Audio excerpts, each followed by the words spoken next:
The most important thing you can do is make the distinction between customer service and guest hospitality. You need both things to thrive, but they are completely different. You wouldn't have the same art on the walls at every restaurant or the same waiter uniforms. Neither should you have the same service style at every restaurant. Every restaurant needs to have a point of view. Hospitality exists when you believe that the other person is on your side. At the base level, a burger is a piece of meat and a bun with something on it. It's simple, but it seems to make a lot of people happy. Hospitality exists when you believe that the other person is on your side. Life is a series of waves to be embraced and overcome. Hospitality is present when something happens for you. It is absent when something happens to you. Those two simple prepositions for and to express it all. Hospitality is almost impossible to teach. It's all about hiring the right people. A cocktail done right can really show your guests that you care.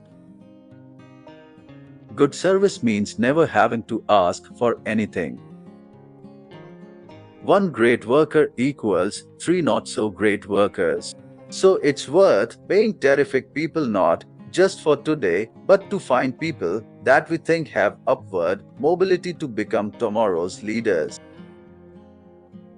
A great restaurant doesn't distinguish itself by how few mistakes it makes, but by how well they handle those mistakes. We have a simple philosophy.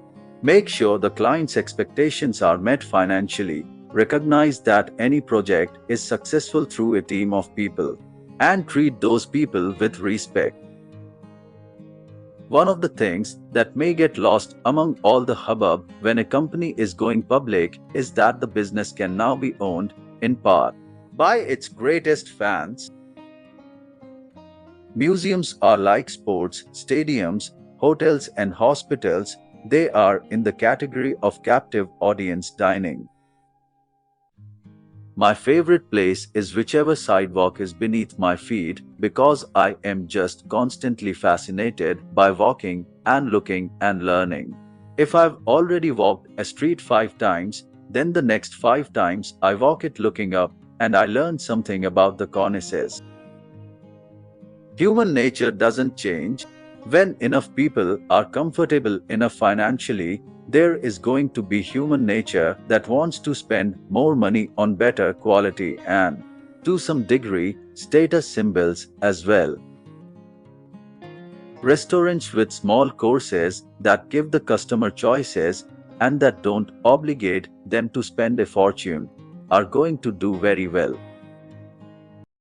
The cooking standards for Italian food are less demanding than for French. All you need are some fried mozzarella and 5 pastas, and you're in business. When the economy goes sour, there are 3 different kinds of restaurants that do well. The smaller scale neighborhood restaurants that don't ask much of you. Those that have banked enormous goodwill by offering great value during the boom, and those with proven records of excellence, a sure thing. It is sad that the more successful a neighborhood becomes, the more it gradually takes on a recognizable, common look as the same banks, drugstore chains, and national brands move in. Be aware of textural elements throughout a party, like silverware, stemware, and linens. But the biggest element is metaphorical. It's your own touch. How are you making people feel? A great restaurant is one that just makes you feel like you're not sure whether you went out or you came home, and confuses you. If it can do both of those things at the same time, you're hooked. For more quotes, like, share, and subscribe.